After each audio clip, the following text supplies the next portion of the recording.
నమ్మకం భక్తి యొక్క ప్రాణశక్తి. ధుని 27వ ఎపిసోడ్కి స్వాగతం. ఈరోజు మనం తెలుసుకోబోయే ఆధ్యాత్మిక సత్యం నమ్మకం భక్తి యొక్క ప్రాణశక్తి. భక్తి ఉన్నా నమ్మకం లేకపోతే అది ఒక దీపం లాంటిది.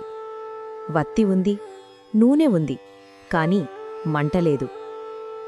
నమ్మకం లేకుండా చేసిన పూజ, ప్రార్థన, ధ్యానం ఫలితమివ్వవు. సాయిబాబా ఎల్లప్పుడూ చెబుతారు, శ్రద్ధ, సబూరీ లేకుండా నన్ను పొందలేరు. శ్రద్ధ అంటే విశ్వాసం, సబూరీ అంటే సహనం.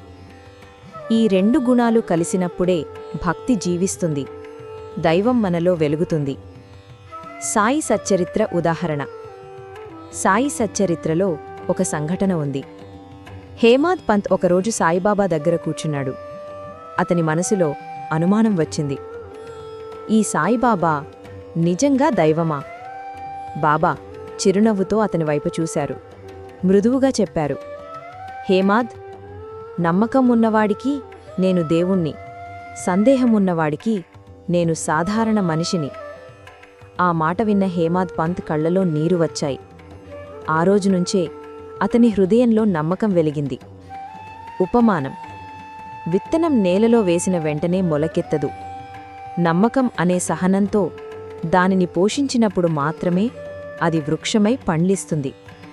అలాగే మన ప్రార్థన, మన జపం, మన ప్రయత్నం కూడా విశ్వాసమనే నేలలో నాటితేనే ఫలిస్తుంది. భగవద్గీత వాక్యం. భగవద్గీతలో శ్రీకృష్ణుడు చెబుతాడు, శ్రద్ధావాన్ లభతే జ్ఞానం. అంటే విశ్వాసమున్నవారికే జ్ఞానం, శాంతి, దైవానుభూతి లభిస్తాయి. భక్తి యొక్క ప్రాణశక్తి నమ్మకం. నమ్మకం ఉన్నచోటే అద్భుతాలు పుడతాయి. నమ్మకం ఉన్న మనస్సులోనే దైవం వెలుగుతుంది. ఓం సాయిరాం.